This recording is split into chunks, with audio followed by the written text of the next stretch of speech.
The person we're all dying to meet today, Honorable Mayor Francisco Isko Moreno Dumagoso.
Giveaway po para po sa ating mahal na alkalde ng lungsod ng Maynila.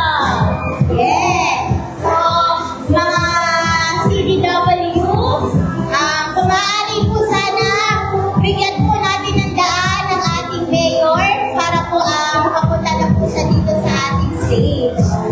Yan.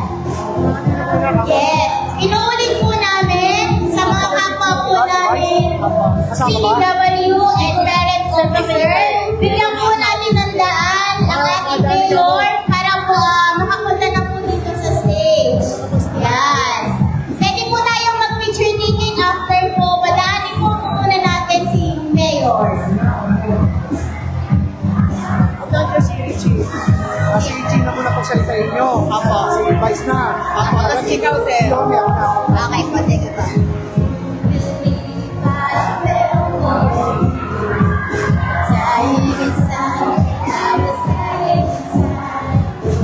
Nakikiusap po kami muli para ani po natin ang ating mahal na alkalde, Francisco Isko Moreno Dumagoso. Later na po yung picture.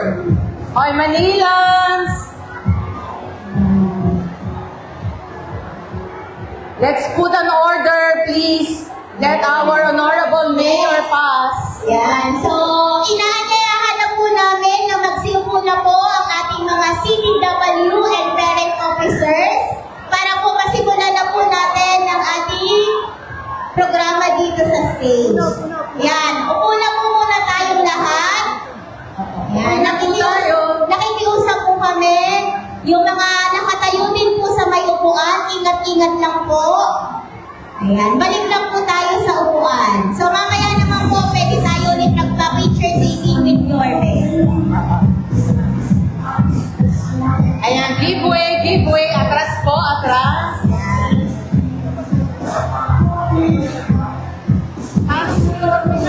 Saan eh?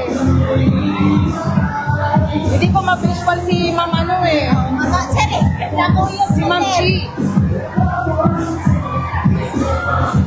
Maraming salamat po sa sumusunod. Please give way para sa ating mahal na alkalde. Sa kapwa namin CDW and parent officer, Crisco, balik na po tayo sa ating upuan. I-clear na po natin yung daanan ng ating mahal na Yorme. Okay na yun.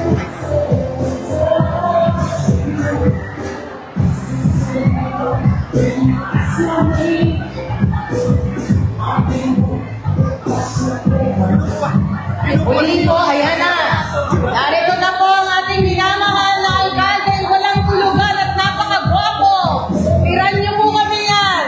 Honorable Mayor Francisco Isko Moreno Dumagoso.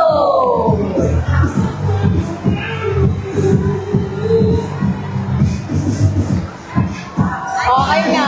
Si Yorme lang. Yes.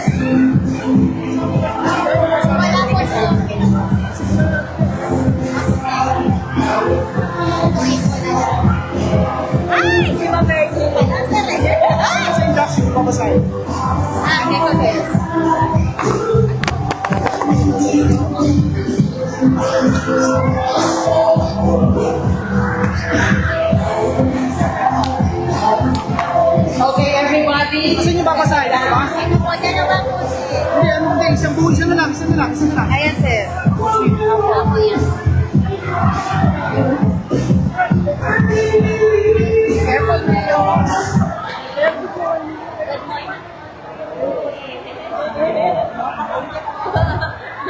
Ayan. So, ngayon po, ikalma na po natin ang ating mga sarili. Ayan. So ngayon po, para pabayatiin po ang ating mahal na Yorme ngayong araw na to, nandito po para ipakilala siya ng ating City Department Head 3, Director J.R. De La Fuente.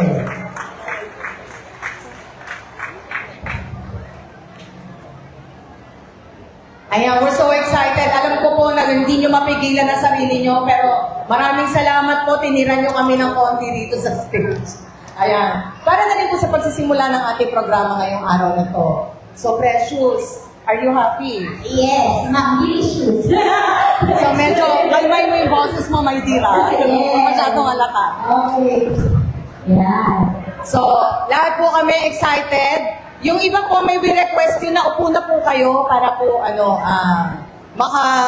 maka-gain kayo ng inyong composure. Ayan. Ano lang po po?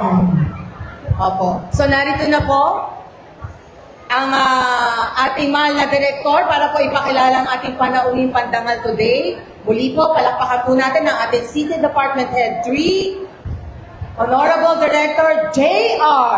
De La Fuente. Magandang umaga po sa inyong lahat. Muli po, sa umagang ito, nagpapasalamat tayo. Awan ng Diyos, lahat po tayo nakarating dito. At sinamahan po tayo ngayon ng ating alkalde. Ibinibigay ko po sa inyo ang tao na talagang may malasakit at pagmamahal sa lungsod ng Maynila. Ang ama ng lungsod ng Maynila, Mayor Yorme Isko Moreno. Thank you, Director. Sa ating mga kasamahan sa MSW, sa mga magulang ng mga mag-aaral natin sa daycare at mga teacher natin. Good morning! Unang-una, siyempre, natutuwa naman ako na si Director J ay talagang napakasipag at 10 na mga kasamaan natin sa social welfare. Tapos yung mga teacher natin sa daycare, napupuyat din kayo pag may aberya. Balita ko, tumutulong din kayo. Well, on behalf of the people of Manila, thank you very much sa serbisyo ninyo. I love you too.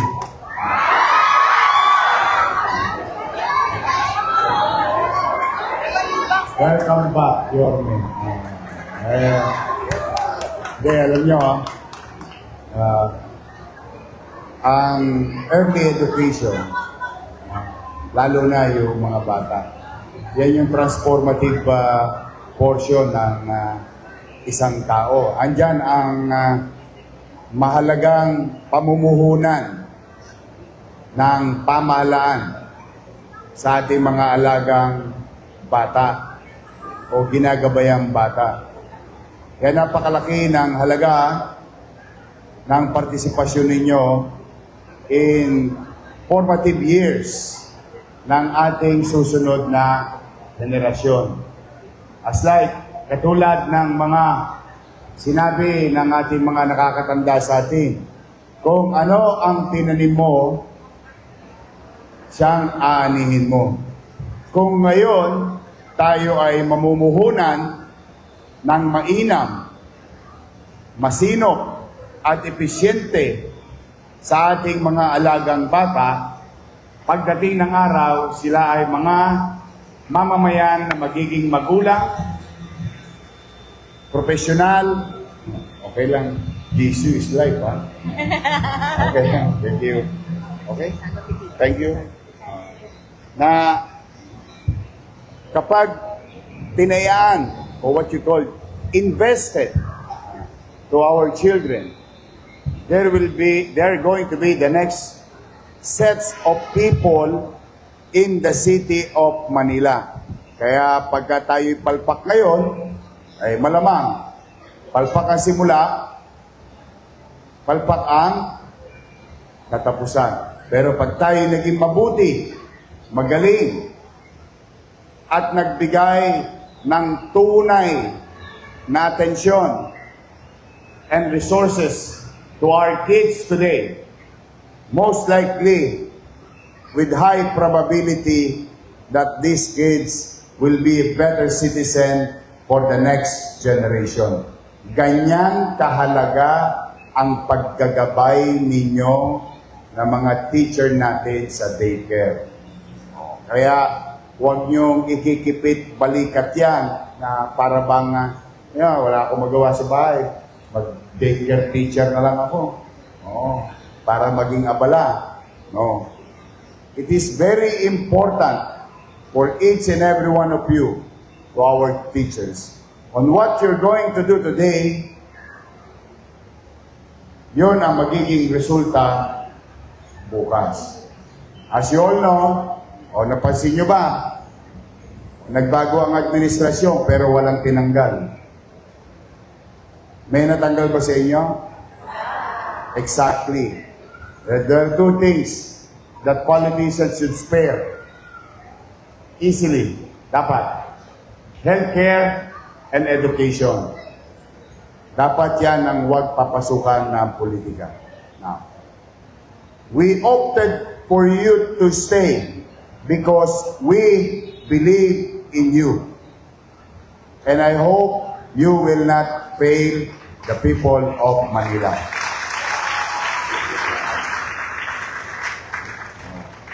O pangalawang balita.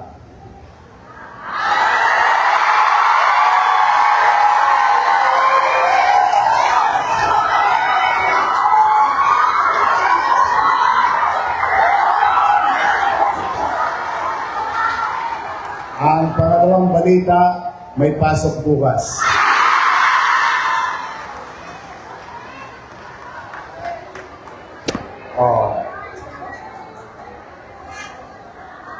Ito ay tamang paggamit ng JO.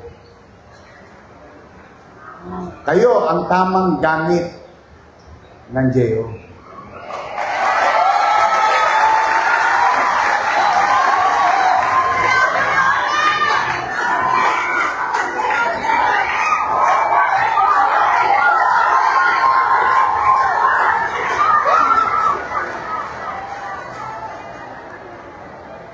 Hindi ba parang masakit din para sa inyo? Birili nyo araw-araw, may 10, 15 bata kang inaalagaan, 20. Ha? Lahat ng posisyon, 40, 50, yan, 60. Tapos, aawain ka pa minsan ng nanay. Ito naman, di ba? Kahit yung mga president natin ng mga daycare, inaaway din ang kapwa nanay. Tapos mababalita mo, yung isang JO natutulog lang.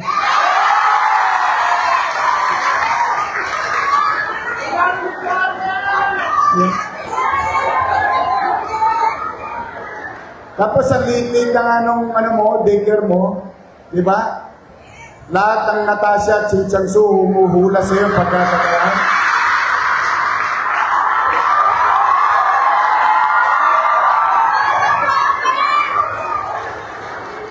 Tapos yung isang JO, tagadala lang ng bag ni direktor. Wow! Sana all! Diba? Kaya yung binabanggit ko sa inyong pagiging mainam na pamahalaan is to make use of whatever is left, ano man ang natira, magamit sa tamang gastusin. At ako, hindi ako manghihinayang kahit every 6 months, every year, i-renew ko kayong lahat. At least, pag umikot ako sa community at may daycare, pag dungaw ko, nandun yung teacher. Ang masakit, yung JO, wala. Nowhere to be found. Huwag kayong mag-alala. Kinatay ko na yung ganung sistema. Under my watch, every single cent, sisinupin ko. O, ngayon, pangatlong balita.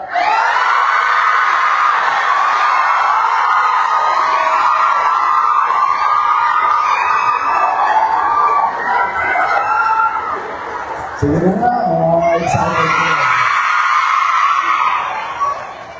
Pangatlong balita, ngayong araw na ito ay kayo'y manunumpa.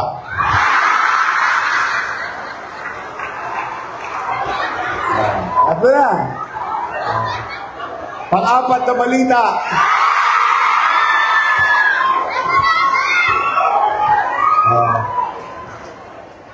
Lahat kayo napirmahan na. So, anong ibig sabihin? Anong epekto nun? Yorme, baka naman. 2 buwan na.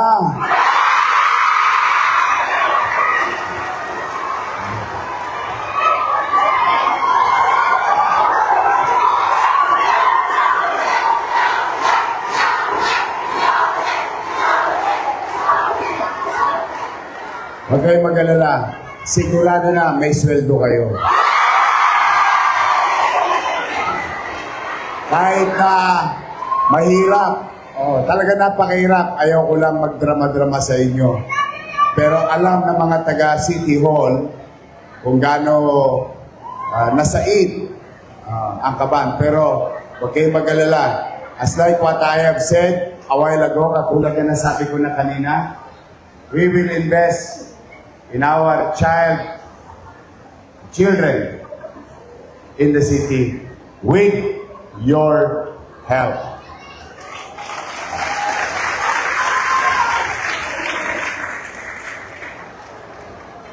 Kahapon lamang, meron kami naisip na programa. Malay natin, di ba? Sa matanda, meron, sino yung mga senior dito? Ayan. Natanggap niyo na ba yung gatas nyo? Kahapon lamang, inumpisaan ko na yung birthday cake. Nabalik na. Ngayon, magsisimula yan yung panahon na naupo ako. So, July 1, may birthday, July 2, 3, 4, 5, 6, hanggang September, hanggang December 31 na. Next year, January 1, 2, 3, 4, 5, 6. So, lahat ng pinangako ko sa minamahal kong senior citizen, ano yan, spoiled sa akin yan, mga lolo't lola ko, mga nanay tatay ko, lahat na nawala sa kanila, ibabalik natin. Unti-unti. Ngayon, kayo naman, galingan ninyo, ha? Galingan nyo lang, yun lang ang hinihingi ko sa inyo. Wala akong ibang hinihingi. Ako naman, bilang sukli, pipilitin kong magbuti sa gobyerno. Maraming challenges, pero tingin ko makakaraos naman tayo. Tandaan ninyo, sanay ako ng wala, galing ako sa wala. Anything in front of me is already a blessing. Kaya, kahit na anong hirap na kinakaharap ng pamahalaan ng lungsod, may gobyerno sa lungsod ng Maynila. So, abangan ninyo ang balita sa mga ilang araw na darating. I'm happy and excited for you. Save for the rainy days. Pag dumating na yun dapat, o ingatan ninyo, iraos ninyo ang inyo. Nabali na?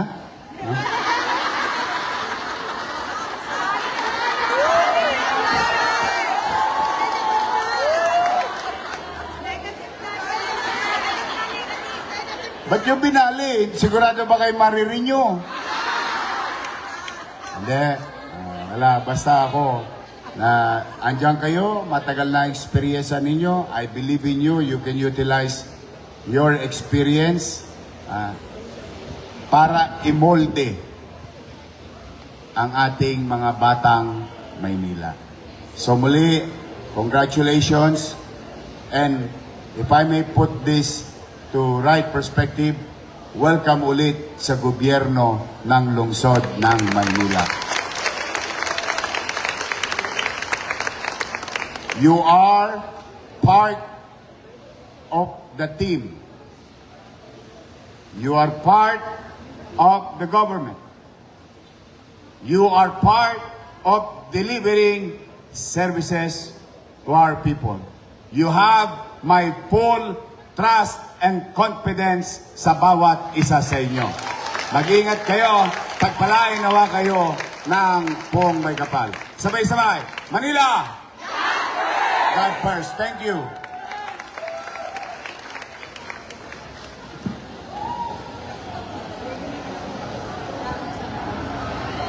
Magsitayo na po tayong lahat para po sa ating oath taking.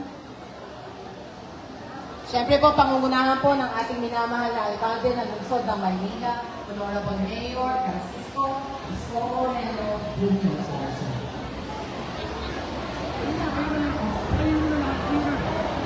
So, ina-acknowledge din po natin, nandito po sa ating tabi, ang maganda at isa din po masipag na anak ng ating mahal na Mayor, si Ma'am Francine Magosa po. Palagahan po natin. Para mapagkamali yung birthday ko eh. At yung daughter ko, nag-iisang daughter ko. She always wanted to see what's going on. I'm happy she's of age now and she's interested going around and extending assistance. Yes, it Francis. Isa naman. Okay, sabay-sabay tayo. Taas ang kanang kamay at sumunod sa atin. Ako si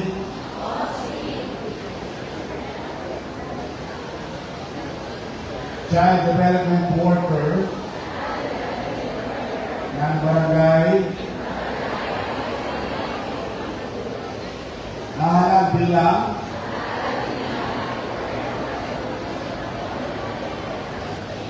ng CDWA Child Development Workers Association sa pamalaan ng Manila Department of Social Welfare. Ay kayo na nanunumpa. Matutuparin ko ang buong usap sa abot ng ating mga kaya, ang aking mga tungkulin at tutulong sa panganganak at pagkakaunlad ng ating asosasyon. Ibibigay ko ang karapatan sa mga simulain ng pamahalang lungsod at aking pagtitiwain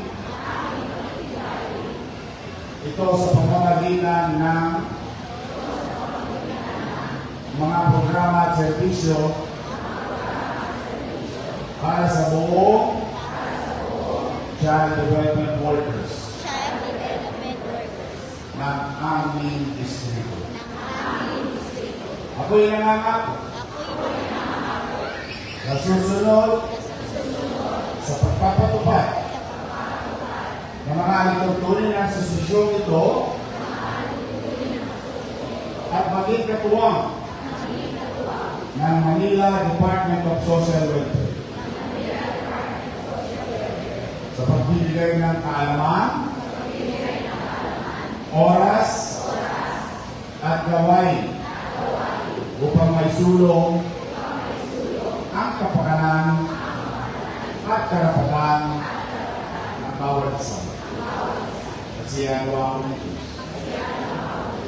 Congratulations.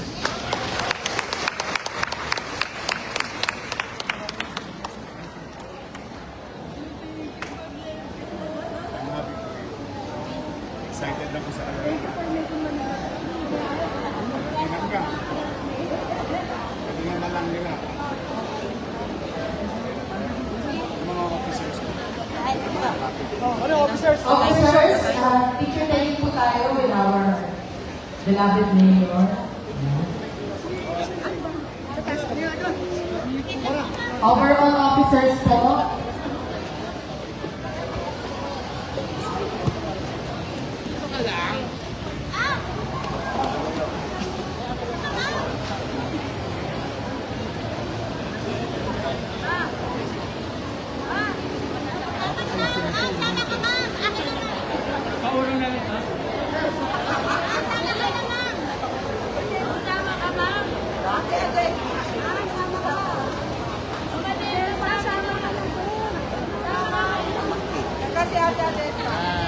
Smile po. Oh, meron pa. Okay, 1,